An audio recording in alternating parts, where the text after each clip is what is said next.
गुणरत्न सदावर्ते राज ठाकरेंच्या विरोधामध्ये तक्रार करणार आहेत। छत्रपती शिवाजी महाराज पार्क पोलीस ठाण्यामध्ये सदावर्ते तक्रार करणार आहेत। हिंदी सक्तीच्या विरोधामध्ये राज ठाकरे आक्रमक झाले आहेत, त्या विरोधामध्ये गुणरत्न सदावर्ते पोलिसात तक्रार करणार आहेत। गुणरत्न सदावर्तेजी, तुम्ही सातत्यानं खरं तर हिंदी भाषा ही सक्तीची आहे, परंतु त्या हिंदी भाषेला विरोध जो आहे तो मनसेकडनं केला जातोय आणि आता तुम्ही शिवाजी पार्क पोलीस स्थानकात चाललेला आहात राज ठाकरे आणि मनसेवरती तक्रार करण्याकरता। काय नक्की नेमकं कारण? राज ठाकरे आणि त्यांच्या कार्यकर्त्यांनी गुंडगिरीची भाषा केली आणि आम्ही संविधानाच्या मार्गाने इथं गुंडगिरी नाही आणि कोणत्याच परिस्थितीमध्ये इथं शिक्षण शिकण्याची दारं, अभ्यास करण्याची, ज्ञान अर्जनाची दारं बंद होऊ शकत नाहीत। हे राज ठाकरे आणि त्यांच्या जे कोणी लोक आहेत शिक्षणाच्या बाबतीमध्ये धमकावत आहेत, ज्ञान अर्जनाच्या बाबतीत नको म्हणत आहेत हिंदी भाषेला, त्या सगळ्याच्या बाबतीत कायदेशीर प्रक्रिया पूर्ण करायला जात आहोत। परंतु तुम्ही तक्रार द्यायला जाताय, परंतु सातत्यानं महाराष्ट्रात अभिजात भाषा ज्या भाषेला दर्जा मिळाला मराठीला त्याला तुम्ही विरोध करताय असं एकीकडे लोक म्हणतात आहेत, त्याचसोबत मनसेकडनं बोललं जात आहे आणि आता मनसेनं त्या शासन निर्णयाची होळी सुद्धा केली आहे। बेकायदेशीर आहे एखाद्या शासनाच्या निर्णयाची होळी करणं। त्या पुढे जाऊन मला असं म्हणायचं आहे, बेकायदेशीरपणे एकत्र जमवून फ्लेक्सचे पैसे भरले होते का मुंबई महानगरपालिकेला? टॅक्सच्या गोष्टी करतात, भरलेत का पैसे? इलिगल लावू शकता का फ्लेक्स? गुन्हा आहे की नाही? बॉम्बे पोलीस मॅन्युअल खाली गुन्हा आहे की नाही? महापालिकेने जप्त केल्याच्या नंतर राज ठाकरेला नोटीस देणं आवश्यक आहे की नाही? हे कायद्याचं राज्य आहे, कोणाच्या बापाच्या घरची शेती नाही।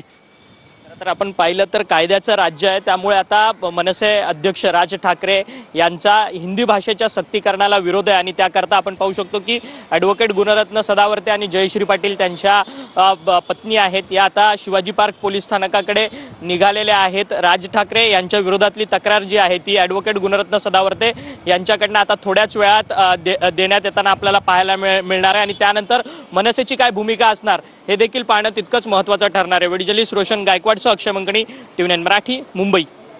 हिंदी भाषा अनिवार्य करण्याच्या विरोधामध्ये मुंबईसह विविध भागांमध्ये मनसे आक्रमक झाली आहे। मनसेकडून हिंदी भाषेच्या सक्ती विरोधामध्ये जोरदार आंदोलन करण्यात आलं।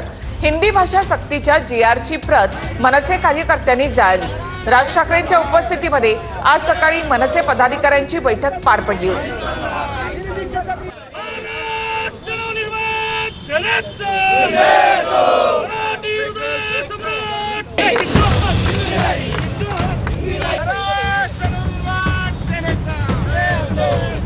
मनसेनं अनेक ठिकाणी हिंदी सक्ती विरोधात जोरदार आंदोलनं केली। हिंदी भाषा सक्तीच्या GRची प्रत फाडत मनसे कार्यकर्त्यांनी जोरदार घोषणाबाजी केली। दरम्यान राज ठाकरेंच्या शिवतीर्थ निवासस्थानाबाहेर सुद्धा हिंदी सक्तीचा GR फाडण्यात आला। हिंदी भाषा सक्तीची शासनाची प्रतही मनसैनिकांनी जाळली।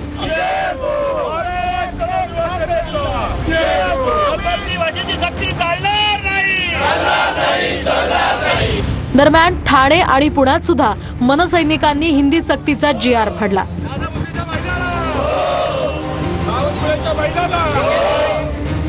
आम्ही हिंदू आहोत पण हिंदी नाहीत असं राज ठाकरेंकडून पोस्ट करत आपली भूमिका स्पष्ट करण्यात आली। तर हिंदीकरणाचा प्रयत्न कराल तर संघर्ष अटळ असल्याची सुद्धा राज ठाकरेंनी पोस्ट केली। राज ठाकरेंच्या भूमिकेनंतर मनसैनिकांनी हिंदी सक्ती विरोधात आक्रमक पवित्रा घेतला। प्रगतीनं मराठी माणसाचं अस्तित्व संपणार असेल तर ती प्रगती नको अशी भूमिका राज ठाकरेंनी मांडली। आपल्याकडच्या शासनकर्त्यांनी, राज्यकर्त्यांनी पक्षीय मतभेद बाजूला सारून मला असं वाटतं या मराठी या गोष्टीकडे बघणं खूप आवश्यक आहे। नुसते भाषा दिवस साजरा करणं आणि अभिजात भाषेचा दर्जा मिळणं याने फक्त मराठी नाही राहणार आहे। मराठी माणसाच्या अस्तित्वावरती वरवंटा फिरवून जर समजा प्रगती होणार असेल ना तर ती नको प्रगती आम्हाला। आज जे काय फ्लायओव्हर्स आणि जे काय ब्रिजेस आणि वगैरे होते हे दिसायला छान दिसतंय, पण ह्याच्यातनं जर समजा मराठी माणसाचं अस्तित्व संपणार असेल तर नकोय ते आम्हाला। आता तर तुम्ही बालकांच्या हक्कापर्यंत पोहोचलात। देख लेंगे राज ठाकरे, हिंदी पढ़ने के बारे में तुम में है कितना दम रोकने का, हम भी दिखा देंगे। कि हिंदी पढ़ने के बारे में भारत का संविधान हमारा साथ देगा। सत्ताधाऱ्यांच्या विरोधात एखाद्या आंदोलनाने जोर धरला की मग या सदावर्ते दाम्पत्याला पुढे केलं जातं आणि कोर्टात केस टाकले जाते। प्रत्येक चित्रपटामध्ये एक हिरो असतो, एक विलन असतो आणि एक जोकर लागतो। सदावर्ते दाम्पत्य हे महाराष्ट्राच्या राजकारणातला जोकर आहे। महाराष्ट्रात राहायचं असेल तर त्याला मराठी आलंच पाहिजे। त्याचबरोबर भारतामध्ये अनेक राज्यांच्या मध्ये हिंदी पण चालतं। काही जण म्हणतात ती राष्ट्रभाषा आहे, पण त्याच्यावर वाद आहे। मला त्या वादात शिरायचं नाही। हे बाकीच्यांना सध्या कुणाला उद्योग नाहीत ना, काम नाही ना, ते असले वाद काही ना काही घालतात आणि त्याच्यातच ते वेळ घालवतात। जर अजित पवार साहेबांना वाटत असेल की राष्ट्रभाषा हिंदी आहे तर मला असं वाटतं परत पहिलीपासून त्यांनी धडे घेतले पाहिजे, कारण मुख्यमंत्री शाळेत पुन्हा पाठवलं पाहिजे। अभ्यास पूर्ण करून ते बोलतात किंवा बोलले पाहिजे ही माझी अपेक्षा आहे। पण त्यांना राष्ट्रीय शिक्षा धोरण याची कॉपी आम्ही जरूर पाठवू। माझी अपेक्षा आहे ते आणि त्यांचे सहकारी याचा अभ्यास करतील। काय नावाच्या आधी ऍडव्होकेट लावलं म्हणजे आपल्याला अभ्यास येतो अशातला काही भाग नाही। काही लोक कॉपी करून पण झालेले असू शकतात। हिंदी विषयी म्हणाल तर हे उद्याच्या महानगरपालिकेच्या निवडणुकीसाठी चाललेलं पडद्यामागचं नाटक आहे। म्हणजे उठले कधी, लिहिलं कधी, एवढं मोठं एक मराठी हिंदी विषयी एवढं ट्विट येत आहे। बहुतेक ते कुठून तरी कुठल्या तरी बंगल्यावरून, सागर बंगल्यावरून किंवा कुठल्या तरी बंगल्यावरून ट्विट तयार करून आलं होतं। आज सकाळी मला वाटतं काही मराठी भैया बोलले त्याच्यावर, पण ते मराठी बद्दल बोलले का भैयांबद्दल बोलले काही कळलं नाही। अमित शहाना इंग्रजी येत नाही म्हणून तुम्ही हिंदी लादू नका, ही त्यांची सोय करतायत ते मोदी आणि शहांची आणि त्यांच्या इतर लोकांची, की त्यांना इंग्रजी येत नाही, त्यांना अन्य भाषा येत नाहीत, त्यांना हिंदीही मोडकं तोडकं येत आहे। अमित शहांचं हिंदी ऐका तुम्ही, म्हणून तो सूड काढायचा इतर भाषांवरती, हे बरोबर नाही। संजय राऊत म्हणजे पवार साहेबांचं खेळणं आहे, म्हणजे त्यांना समजावं म्हणून हिंदीत सांगतोय। हे जितनी चाबी भरी पवार साहब ने उतना चले संजय नाम का खिलौना। मराठी, हिंदी आणि इंग्रजी या अनिवार्यता शिकला पाहिजे असा एक व्यवस्था आहे। याच्यामध्ये काही चूक नाही, काही गैर नाही। मनसेचे काही नेते आहेत त्यांचे बालामुळे मराठी बरोबर मराठी जे त्यांची मातृभाषा शिकलं पाहिजे त्याच्याबरोबर ते जर्मन शिकतात, त्यांच्या मुलं इंग्रजीमध्ये बोलतात, इंग्रजी शिकतात, पण हिंदीचा का विरोध आहे? हिंदी भाषा किंवा इंग्रजी भाषा याला जे कंपल्शन त्यांनी करायचा प्रयत्न केला केंद्र सरकारनं, त्यावर वरिष्ठ नेत्यांनी बैठक घ्यावी। वरिष्ठ नेत्यांनी बैठक घेतल्यानंतर मुख्यमंत्री त्यावर आणि उपमुख्यमंत्री त्यावर जो निर्णय घेतील त्या निर्णयाच्या नंतर जर कुणाला तो आवडला किंवा न आवडला तर त्यांनी त्यांची भूमिका मांडावी। परंतु आतापासूनच त्या निर्णयाच्या विरोधात जाऊन आंदोलन करणे किंवा त्याच्यावर स्टेटमेंट देणे मला वाटतं योग्य नाही। प्रकाश बेडवलकर हत्येवरून वैभव नाईक आणि निलेश राणे यांच्यामध्ये आरोप प्रत्यारोपांच्या फैरी झडतायत। वैभव नाईकांना गुन्ह्यासंदर्भात माहिती होती, डेड बॉडी कुठे आहे ते सांगा असा सवाल निलेश राणेंनी केलाय। पुरावे होते तर पोलिसांना का दिले नव्हते असंही त्यांनी म्हटलं। आपल्याला माहिती असेल की कुडाळमधील बेडवळकर नावाच्या तरुणाला लग्न करून फक्त 22,000 रुपये द्यायचा होता म्हणून शिंदे सेनेच्या एका प्रमुख पदाधिकाऱ्याने लग्न करून मारल्याने त्याचा मृत्यू त्यामध्ये झाला। आणि ह्याचा खरं तर सिद्धेश शिरसाट आहे, त्याचे अनेक लोकांशी संबंध शिंदे गटाशी आहेत, त्याचे बॅनर कालपर्यंत होते आणि त्याला वाचवण्यासाठी तिथले स्थानिक आमदार अनेक पदाधिकाऱ्यांनी जिल्हा पोलिसांना किंवा जिल्ह्यातल्या प्रमुख पोलिसांना फोन केलेले आहेत आणि त्यामुळे यांचा खरा आका कोण, या सिद्धेश शिरसाटचा आका कोण हा प्रश्न आता सिंधुदुर्गवासियांना आहे। दबक्या आवाजात चर्चा होती, तुम्ही आमदार होतात, तुम्ही कोणाला घाबरत होतात? म्हणजे तुम्हाला क्राईम बद्दल माहिती होती, म्हणजे तुम्हाला सगळं माहिती होतं की आता बॉडी कुठे हे वैभव नाईकांनी सांगावं। कारण का 2 वर्षापूर्वी जर तुम्हाला ह्या विषयाची दबक्या आवाजात माहिती होती, तुम्ही तेव्हा पोलिसांना सांगितलं नाही। तुम्ही पोलिसांना न सांगता 14 एप्रिल 2025ला तुम्ही व्हिडिओ टाकला आणि नंतर तुम्ही पोलिसांकडे गेलात। कशासाठी? तुमच्याकडे ठोस पुरावा होता तर तुम्ही पोलिसांकडे माहिती द्यायला पाहिजे होती। आरोपी नंबर 2 अमोल शिरसाट हा वैभव नाईकांबरोबर डान्स करतोय, सर्कल करून ठेवलंय। तुम्हाला हाय रेझोल्युशनची कॉपी पाठवतो. हा एका मिरवणुकीमध्ये वैभव नाईकांबरोबर डान्स करतोय. हा त्यांच्या मागे जो उभा आहे तो हात वर आहे, कदाचित एक हात खालच्या कमरेवर असेल, मला माहीत नाही, दिसत नाही. मग हा तुमच्यावर डान्स कसा करतोय? फोटो असल्यानेच माणूस आरोपी होतो आणि संबंध असतो. हा निकष जर कोर्टामध्ये टिकला तर आरोपींची संख्या एवढी वाढेल ती केसच कधी सुटणार नाही. ससूनच्या रिपोर्टमुळे IVF सेंटर आणि भिसे कुटुंबावरच खापर फोडलं जाते. ससूनचा रिपोर्ट मॅनेज असल्याचा विरोधकांचा आरोप आहे. मंगेशकर रुग्णालयामध्ये डिपॉझिट मागितलं गेलं की नाही यावर रिपोर्टमध्ये मात्र मौन आहे. खुद्द रुग्णालयानं डिपॉझिट मागितल्याचं कबूल केलंय, मात्र ससूनच्या अहवालात त्याचा उल्लेख नाही. ससूनच्या रिपोर्टवर भाजपचे गोरखे यांनी सुद्धा गोलमाल उत्तरं कायम ठेवली आहेत. आधीच्या 2 रिपोर्टमध्ये ठपका, मग ससून समितीने क्लीन चिट कशी दिली? तर पुणे पोलिसांनी अहवालातील 4 मुद्द्यांवर पुन्हा एकदा ससूनकडून अभिप्राय मागवला आहे.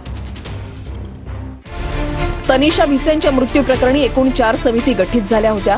एक आरोग्य विभागाकडून, दुसरी धर्मादाय आयुक्तांकडून, तिसरी माता मृत्यू समिती पुणे पालिकेकडून आणि चौथी समिती ससूनच्या रुग्णालयाद्वारे.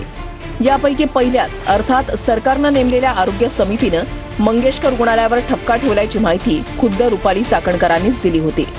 त्यावेळीच गुन्हा दाखल होणं अपेक्षित असूनही ससूनचा रिपोर्ट आल्यावर गुन्हा दाखल होईल असं सरकारकडून सांगण्यात आलं. धक्कादायक म्हणजे आता आलेल्या ससूनच्या अहवालात मंगेशकर रुग्णालयामध्ये झालेल्या दिरंगाईचा उल्लेखच करण्यात आलेला नाही. अप्रत्यक्षपणे या अहवालामध्ये भिसेंच्या मृत्यूचं कारण IVF सेंटर आणि स्वतः भिसेंच्या कुटुंबियांना ठरवलं गेलंय. ससून रिपोर्टच्या निष्कर्षानुसार इंदिरा IVF मध्ये तब्येतीमध्ये सुधारणा होत नसताना त्यांनी रुग्णालयामध्ये पाठवणं गरजेचं होतं. अति जोखमीच्या स्थितीमध्ये मल्टी स्पेशालिटी रुग्णालयामध्ये नेण्याची गरज होती, पण तसं केलं गेलं नाही. मंगेशकर रुग्णालयामध्ये 5 तास थांबवलं होतं. इथे पैसे घेतले की नाही याची चौकशी आरोग्य उपसंचालकांनी केली आहे. या 3 मुद्द्यांवर नजर टाकली तर ससूनचा अहवाल डॉक्टर घैसास आणि मंगेशकर रुग्णालयामधल्या दिरंगाईवर चकार शब्दही काढत नाही. त्या उलट IVF मध्ये आणखी एक महत्त्वाची बातमी आपण पाहूयात. भाजप पुणे शहर युवा मोर्चाचं काँग्रेस भवन बाहेर आंदोलन. नॅशनल हेराल्ड प्रकरणामध्ये भाजप पुणे शहर युवा मोर्चानं काँग्रेस भवनाच्या बाहेर आंदोलन केलेलं आहे. भाजपच्या आंदोलनाला काँग्रेस प्रत्युत्तर देणार आहे. काठ्या आणत भाजपच्या आंदोलनाला काँग्रेस प्रत्युत्तर देते. इशारा देण्यात आला होता. भाजपकडून पुण्यातल्या काँग्रेस भवन बाहेर आंदोलन केलं जाणार आहे आणि त्याच आंदोलनाला प्रत्युत्तर देण्यासाठी या ठिकाणी आपण पाहू शकतो काँग्रेसकडून देखील आंदोलनाला सुरुवात करण्यात आलेली आहे. काँग्रेसचे शहराध्यक्ष आणि सर्व पदाधिकारी या ठिकाणी जमलेले आहेत आणि भाजपच्या आंदोलनाला प्रत्युत्तर देण्यासाठी या ठिकाणी मोठ्या संख्येनं काँग्रेसचे पदाधिकारी कार्यकर्ते या ठिकाणी जमा झाल्याचं आपल्याला पाहायला मिळते. पुणे पोलिसांकडून देखील मोठा बंदोबस्त या ठिकाणी तैनात करण्यात आलेला आहे आणि या सगळ्या एकूणच कायदा सुव्यवस्थेच्या पार्श्वभूमीवरती या ठिकाणी हा बंदोबस्त तैनात केल्याचं आपल्याला पाहायला मिळतं आणि काँग्रेसकडून देखील जोरदार अशी घोषणाबाजी या ठिकाणी केली जात आहे आणि नॅशनल हेराल्ड प्रकरणी काँग्रेसच्या नेत्यांना या ठिकाणी अडकवलं जातं. पुण्यामध्ये काँग्रेस आणि भाजप आमने सामने आलेले आहेत. नॅशनल हेराल्ड प्रकरणामध्ये भाजपनं काँग्रेसच्या कार्यालयाबाहेर आंदोलन करण्याचा इशारा दिला होता आणि काँग्रेसकडनं त्याला असं प्रत्युत्तर दिलं जातंय.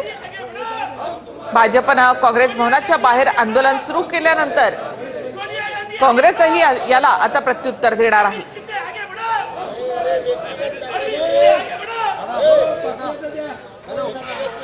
नॅशनल हेराल्ड प्रकरणामध्ये भाजप काँग्रेसच्या कार्यालयाच्या काँग्रेस भवनाच्या बाहेर आंदोलन करते.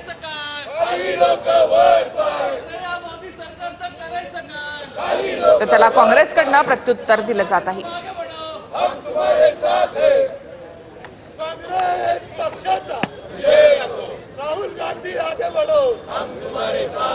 नॅशनल हेराल्ड प्रकरणामध्ये काँग्रेस भवनाच्या बाहेर आंदोलन करण्याचा इशारा भाजपकडनं देण्यात आलेला आहे.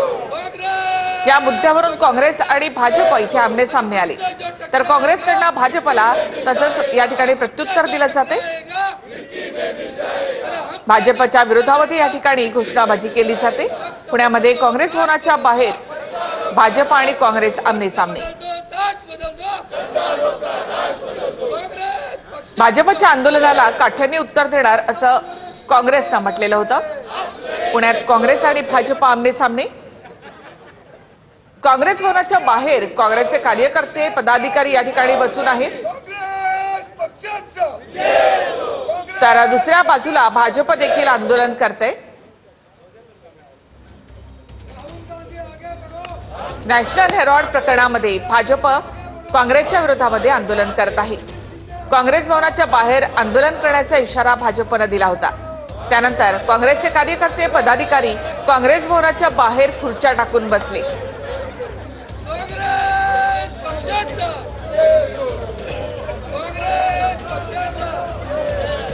तर भाजपचे कार्यकर्ते अद्याप या ठिकाणी पोहोचू शकले नाही। मात्र पुण्यात या मुद्द्यावरून काँग्रेस आणि भाजप आमने सामने आली आहे।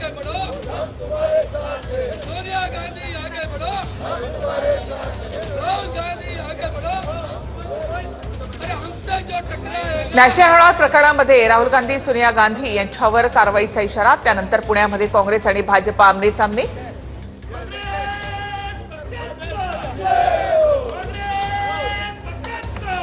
तर काँग्रेसकडनं आता भाजपच्या आंदोलनाला उत्तर दिलं जात आहे। भाजपच्या आंदोलनाला काँग्रेस आता प्रत्युत्तर देते। काठ्या आणत भाजपच्या आंदोलनाला इकडे काँग्रेसकडनं प्रत्युत्तर दिलं जात आहे। काँग्रेस भवनाच्या बाहेर काँग्रेसचे कार्यकर्ते आणि पदाधिकारी खुर्च्या टाकून बसले। तर भाजप पुणे शहर युवा मोर्चानं काँग्रेस भवनाच्या समोर आंदोलन करण्याचा इशारा दिलाय। त्याला काँग्रेसकडनं असं उत्तर दिलं जातंय।